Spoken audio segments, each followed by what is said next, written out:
Good morning, people of the internet. You're listening to Debi Radio 79.5 FM, a podcast where we discuss the movie Grosse Pointe Blank 1 minute at a time. I am your co-host, Hugh David. And I'm your other co-host, Dev. And on today's show, we are looking at minute 36, which it continues our introduction to Paul Sparecki, Martin's friend from high school, as he and Martin head off to show a house to some buyers with a decision-making disorder. That's a good description. And joining us all of this week on our episodes is David Brook of Blueprint Review and DCB Productions. Welcome, David. Hello, glad to be here. Fantastic. Looking forward to having you on it. If you don't mind me asking, how did you first come across Grosse Pointe Blank as a movie? Grosse Pointe Blank. Oh, I watched this at the cinema, if I remember correctly. Yes. Thank God it's not just me. I was 15 years old at the time, and it was just a nice age where I was really starting to get into films and kind of starting to venture out, trying to watch a lot more classics and watch some more interesting stuff at the cinema. And this was right in my ballpark, really. And I probably went with my brother and a good friend of ours called Jim. We used to always go to the cinema together. And I loved it. I've loved it since the first time I've seen it. It's just I don't know if you want me to go into more detail about why I love it, or first go further feel on. Feel free to. No, it's the introduction for anyone who doesn't know you. Go for it. Absolutely. Yeah. No, it's and I rewatched it a couple of years ago, maybe, and still loved it. It's a film. It's one of those films that plays in a lot of genres, which can go wrong sometimes. It can get messy, but it just gets the balance perfectly right for me. It's funny. I think the romance is effective, and plus it's got some great action scenes. And I have a real soft spot for action cinema. I'm a big fan of action films. But I watch all sorts. So a film like this that jumps into lots of different pools works a treat for me. So this is a favorite of mine. It is a top 100 kind of all timer for me. I love this film. So yeah, that's why I was drawn to be on the podcast. I think Jay invited me who's on another podcast. He came across it and nudged me in your direction. So happy to be here. Fantastic. Yeah, Jay's pointed a couple of folks in our direction. I've been very glad for, because it's brought some folks that are really big fans of the film itself into it, as well as just, we've had a few movies by minute staple folks in as well, which has been nice. Basically, Dev, you're not alone. Super mega fan. How can I be when this is the greatest film ever made? Obviously, you would not be the first time that that the film is the greatest film ever made for a handful of us, and everyone else just hasn't realised. I mean, I'm old enough to remember VHS releases of Blade Runner and Big Trouble in Little China saving those things from being complete failures financially, Yeah. So, yeah, I mean, scary stuff looking back on it, and you realise without a home video market. And I think that's one of the funny things about this film, is it comes out at a time where actually the home video market is arguably seriously competing with cinema. And actually a film like this, while it's designed to be released theatrically and can make its money back theatrically, I am pretty sure this became a staple of video stores and was discovered that way far more than people like ourselves who found it, those of us who found it in the cinema. I mean, that's my guess. I've never been able to. I don't work in the industry anymore. I can't get at the sales figures to check, but I would love to. If I go back, if I still had access to the database, we'd be able to look at the VHS numbers versus the DVD numbers, versus Blu-ray, and it would be very interesting to see what they were like. Yeah, because it is an odd film. It's not going to be to everyone's taste. So yeah, I know what you mean. It's definitely a kind of word of mouth grower, like a cult movie, if you want to say. Properly, still a properly cult movie. There's no special editions out there. I don't see it. I mean, I guess the occasional screening at the Prince Charles Cinema, but it's not exactly in the Blues Brothers everyone sing along category, is it? It's very much. This is still proper cult. People, you meet someone, they like it, you're like, oh, okay. Yeah, definitely. Yeah, I think it's part of a lot of the films coming out at this time that have this. There's so many films dropping. Often they're like this. They're not the biggest of budgets. They're not hitting the summer blockbuster. People are going to the cinema less at this time. Home video is, more readily available. VHS rental stores are the thing. I know, I never actually saw this in the cinema. I saw it at the rental store and rented it repeatedly and watched it that way. And I think a lot of these films and a lot of the like Hollywood Pictures, Caravan Pictures films, I think hit that spot, right? They didn't get the biggest cinematic releases because, they were competing with Disney productions, then they didn't want necessarily to have that direct competition, perhaps, and not necessarily in terms of audience, but certainly in terms of screen utilization, right? Like these films aren't going to stay in for weeks and weeks like, a big Disney movie would. So yeah, I mean, I think it's kind of sad to me thinking about it nowadays that a film like this is never gonna really succeed, I don't think, right? Because it's not going to get the presence in the cinema. It's not going to get the presence on streaming platforms even. I mean, that's a good question. That's actually kind of what makes this so interesting. Is I'm not sure 100% anymore, because so much of what works on streaming works because it's names that people see. So the graphic comes up and it's an actor and you go, I have not seen that film. And I feel like the one thing that has always given this film the edge, other than the soundtrack, has always been the cast. And I think given how much more famous some of these cast members are now, I think you could put together a pretty nifty graphic for streaming. Yeah, I was possibly gonna say, do okay. Yeah, I was going to say personally, I think this could be the kind of thing that could come out on streaming. Wouldn't necessarily be massive, but yeah, like you're right, the cast, and because it's a word of mouth type of thing, I think you tend to find some of the streaming films are getting this word of mouth appeal going on, and it's not something that's necessarily, as much as I love the film, it's not a big cinematic film. It does have a couple of the action scenes are quite impressive. But it's not necessarily something you see and instantly see, wow, I need to see this on the big screen. So personally, I think it would make a good streaming film. Whether it would be made these days, I don't know. But it does have a bit of a 90s vibe, but at the same time, it doesn't feel that dated to me. Yeah, I think from my perspective, the reason it wouldn't work in streaming is because of how streaming has changed. Netflix is no longer throwing everything at the wall and seeing what sticks. Yeah. They are also leaving, not just Netflix, but streaming in general, are leaving things up for a much shorter period of time. So something that's a bit of a slow burn, that's not getting any kind of critical acclaim, is that there's not time for that word of mouth to spread unless something happens to go viral. You can't have 20-30 of this caliber of movie or this budget size scope of movie drop in a single year and expect half of them to succeed. You might get lucky and one of them will succeed, because stream is expensive. Leaving content up for stream has clearly just not been the move that studios are going with now. I guess I'm the wrong person to ask. I must admit, I'm very old school. I haven't really properly got into streaming. I do. Okay. Well, I steal my parents' Netflix and watch it occasionally. And I do have some subscriptions that I got good deals on, but I don't really watch it. I think the problem is, for me, I am a hoarder. I have literally thousands of DVDs, Blu-rays, still have VHS tapes, loads of them, and I have too many still unwatched. It's deeply depressing how many unwatched films I have at the moment.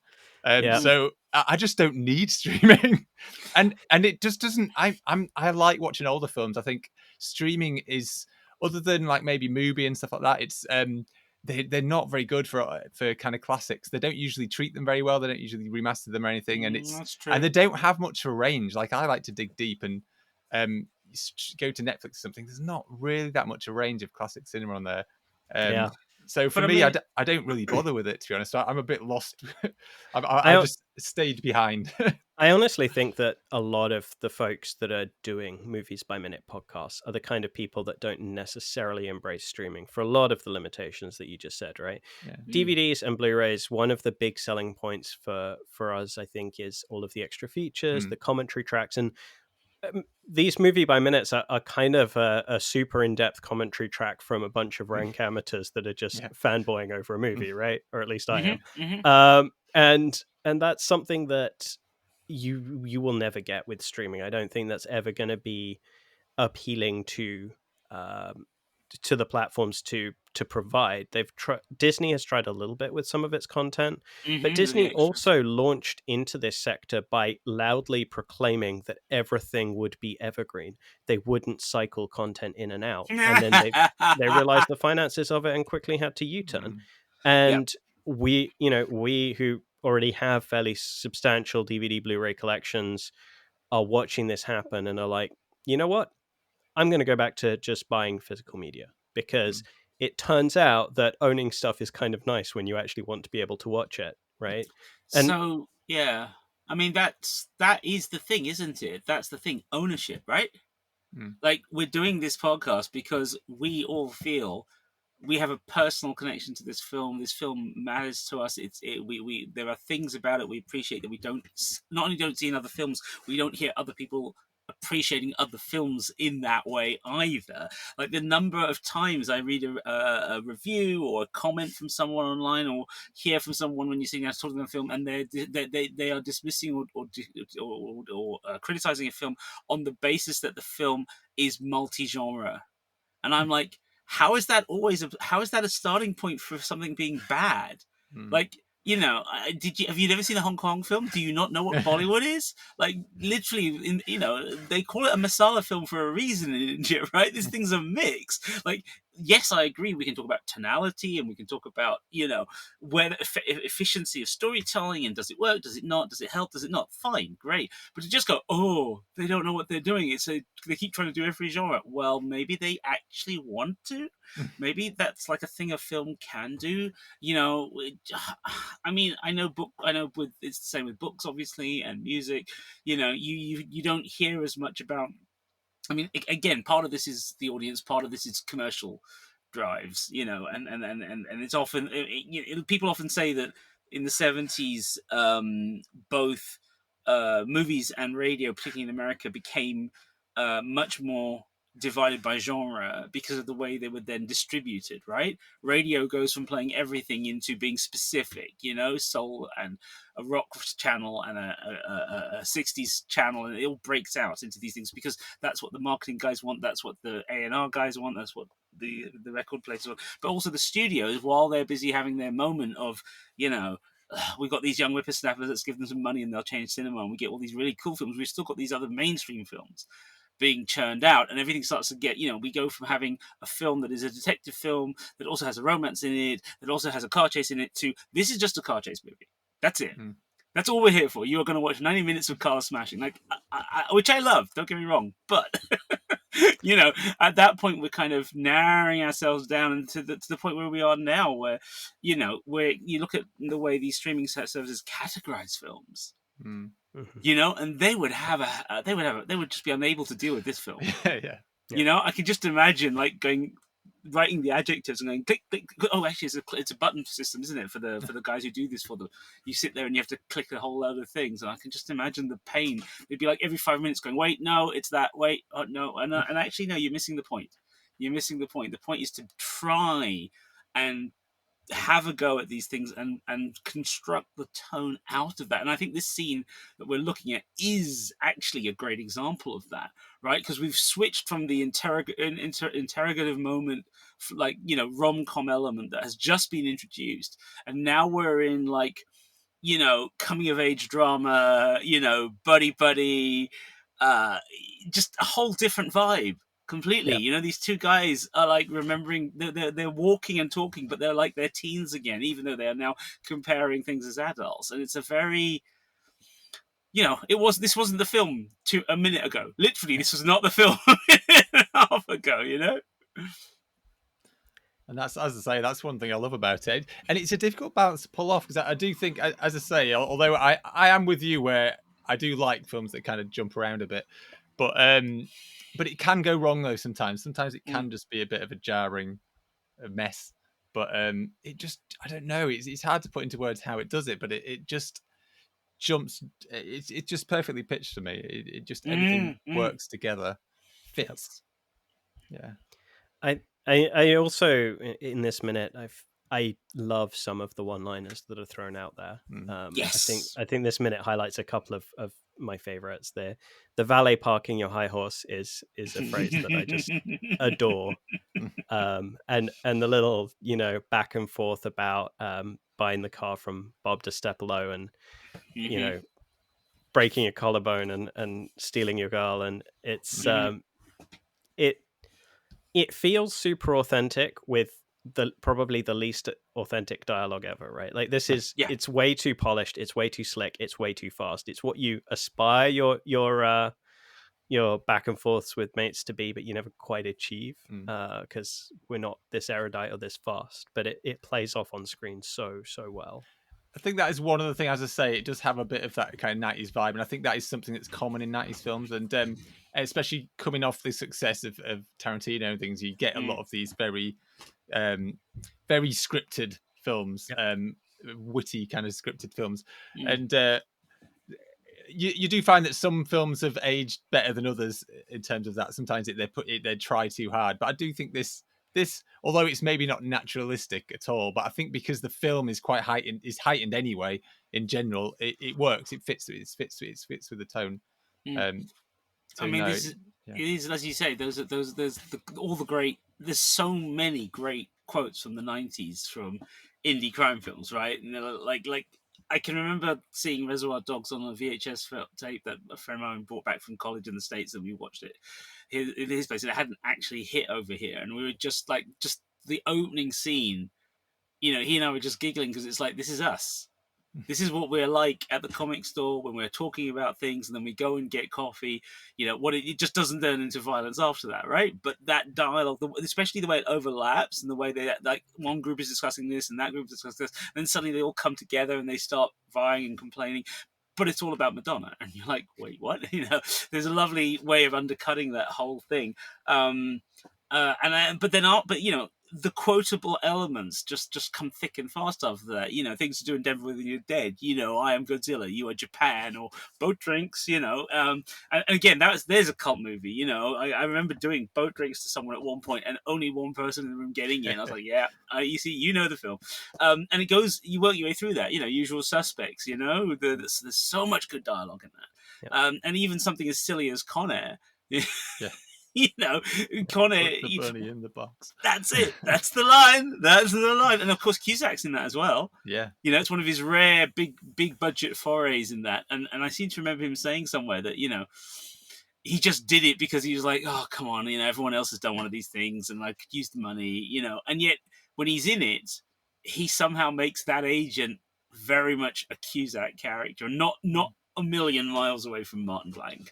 Like, I feel like those guys are like related, but yeah, I mean, I think you're right, Dev, about the notion of heightened dialogue, in the sense that this is literally how we wish we sounded, and none of us are. I mean, it takes me 3 days to get to that line. I'll be like 3 days later going, oh yeah, I should have said that.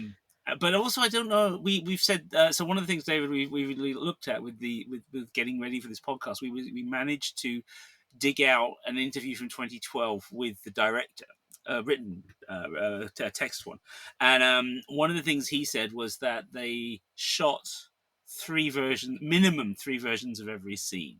They did a take that was serious, to the point, the exact words on the page. They did a second take that was the same version but comedy, and then they did a third version which was go nuts. And he then had to assemble the edit. He put together an assembly that was over 4 hours, and then had to somehow cut it down. And I again, this scene is a perfect example of, we know Piven's great since then. We know he's got a talent for improv, and for kind of just like throwing out the lines until they work. And so I do wonder, when Dev said, when you say, is this this is polished, I'm wondering how much of that is just them, those two guys having a vibe while the camera's on. I think in these particular minutes, it's actually quite a lot of it was scripted. Certainly, the Valet Park Your High Horse is in the version of the script that we have. In the fourth draft we found. Fourth draft. I think the Bob DiStefano one is there or thereabouts as well. But it's but also I'm getting at the delivery as well, though. The delivery is what sells it, right? And that's true for this film. If it was just excellent scripting, it wouldn't get us very far. The Mm. fact that these two characters are able to do this, and I think that does speak to the fact that they have relationships off screen. That I think these two have figured in films together before and after this, right? So, this That's was a not good their first question. time I don't coming know. in. Do you know? And I I don't think know it. if they've done it. I think they have. I'm going to have a look. I'll have a look while you're talking. Go. But that relationship sells in a way that I think Cusack's relationship with Dan Aykroyd doesn't quite as well. Oh, yeah, I suppose they're looking at it that. Although way. they're supposed to, so they're kind of enemies, but I guess they do know each other. But Yes. I love their scenes together though. Right, But and I think it has a different feel. It does, and I think it works because Yeah, of yeah. the relationship they're meant to have. But I think Mm. part of it is born out of maybe they don't know each other in real life quite as well, and so they are a little bit more standoffish. Maybe they don't click quite as well, and that plays well into the movie to have them kind of at odds. But Yeah. there's definitely implications that they have a very working relationship in the film at times, right? Yeah. They've worked together on projects in the past. Yeah.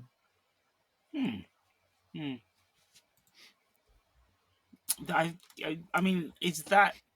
Do we think? I mean, I don't know. I'm wondering if that's a function of Cusack producing the film and having a say in who's in it and how it all comes together. Maybe.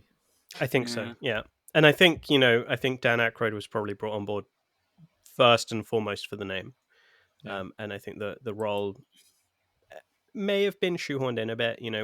I think there's definitely some elements of his character being possibly too over the top for the tone of the film at times, and it's Dan Aykroyd, so you kind of don't care because you see his face and you kind of expect that. But, and I do love his scenes. I don't know. I know what you mean. They are over the top, but I don't care. I like that. And you're right. And as you say, you mentioned about John Cusack producing and maybe having a hand in casting as well. When you look as well, there's quite a few Cusacks in the film. So so he must have had some kind of say in who's in it. Yeah, well, it is interesting how there's 3 Cusacks. Is there a fourth? I see. I'm sure watching the credits the other day there was a fourth. I might be wrong, but it's interesting though that none of them play family members at all. Like, but I hope. They're definitely cast. I mean, it is one of those things, isn't it, where I often feel looking back on films that, like, if you didn't know Joan Cusack was related to him, you would not guess from the majority of the films that they have done together. You know what I mean? There's like, she's just such a good actress, but once he created a certain, I mean, there's definitely a Cusack character kind of thing going on, in terms of baggage he pulls from other films and also the way he carries himself and, the way he likes to deliver lines. And so I do think it, as you say, it's kind of interesting that they do that, and he does that, and yet you don't notice really until you start looking at the cast list. I'm just skipping quickly through Piven's career. Yeah, so they did The Grifters before this together. Yes, and of course The Grifters was big for both of them, even though it was not a huge film. And then they did and then Entourage Serendipity afterwards. Serendipity. I think is the other one. And then Entourage, as you say. Yeah. So obviously connected. Obviously know each other well. I would not be surprised if they were friends all the way in between as well. From Grifters to Grosse Pointe Blank. Yeah, maybe. And then they're both in Runaway Jury as well. So yes, it's quite a long period of the two of them acting on screen together. I've had 2 separate sets of friends dissing Runaway Jury on Facebook recently, and I was like, guys, come on, just give it a break. I actually love that film, and I kind of want to watch it again. I need to dig it out. I think all the Grisham adaptations have something going for them. They all vary. It's worth in quality, watching usually. Yep. I don't know. I think people coming to it late are going in with different expectations, not because nobody seems to know Grisham anymore as a writer, but even though he's still a best-selling author, but everyone I know on Facebook in these sort of conversations is usually a film fan, so they're coming at it because of the director and the stars, and they don't really know how that subgenre works of legal thriller. It was so big for a while. It's crazy. I remember. So, Yeah. I don't think I've seen that one actually. I was trying to think. They do blend into one sometimes. Yeah, But, yeah. The Runaway books did. I Jury think was after quite the a first bit 5, I later was than like, most of ugh. them. Yeah. Yeah, It was. The Firm yeah. and Pelican Brief came a fair bit earlier. Yeah, those are the first 2. So the latter part of this minute, we cut to Mm-hmm. Paul showing the house around. There's not a Mm-hmm. huge amount, I think, content-wise here. I'm wondering if we should maybe be a little flexible with our timings and speak to this in the next minute tomorrow. Yeah, that sounds good. I mean, I think the only other thing I want to bring up in this minute is, before we get to the house, is the idea of driving a BMW in Detroit. That cracks me up no end. You know, There's quite a few that are Detroit mentioned in there, aren't they, in the film? Yeah, exactly. And I think it's very true to the time period, right? Because this is really when Motown was suffering the most. I mean, it may not have gotten much better recently, but this was up and down. That point of down, right? So yeah, Paul is driving a Beamer. Debbie, we find out later, drives a Saab. Ironically, the guy that left town is the only one driving an American-made auto. Yeah. And that may only be a rental, if depending on that debate that we've been having for this entire series so far. I love how that has become an ongoing thing, hasn't it? Does he rent? Does he not rent? The success, the marker of success for Grosse Pointe seems to be that you're not stuck driving an American-made car at this point. Yeah, very much so. Very, very nifty little touch to a film that ultimately is all of, carries the Detroit element quite proudly, despite having been completely made in Los Angeles. But there you go. So this was minute 36 of the Grosse Pointe Blank podcast, Debi Radio 79.5 FM, featuring your hosts, co-writers, and co-producers, myself, Dev Sodiger, and my buddy here, Hugh David. Today's guest, David Brook. David, where can people find you on the internet if they're looking for you? They can find me on blueprintreview.co.uk. Okay. And if they want to reach out and talk to you, your contact details, are there contact details there, as it were? Yeah, you can usually find us on there, and there'll be links to our Facebook and Twitter and all X, whatever you want to call it, all that kind of jazz. Yeah, fantastic. Yeah, what do we call it now? So you can find us at all good podcast players, including the one you found this episode that you're listening to on, as well as YouTube, X, aka formerly known as Twitter, and Spotify. In all cases, our handle is Debi Radio, at Debi Radio, DEBI Radio. Our own website is also debiradio.com. Once more for all of those, DEBI Radio. And if you want to talk with us or talk about the movie, you can join us on our Facebook listeners group, Debi Radio 79.5 FM Fan Club. And like with the others, it is DEBI. Sure was clear that all of this was new. Concentrating hard like a little girl, smoking for the first time.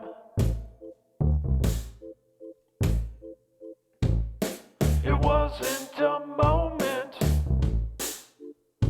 it was a feeling.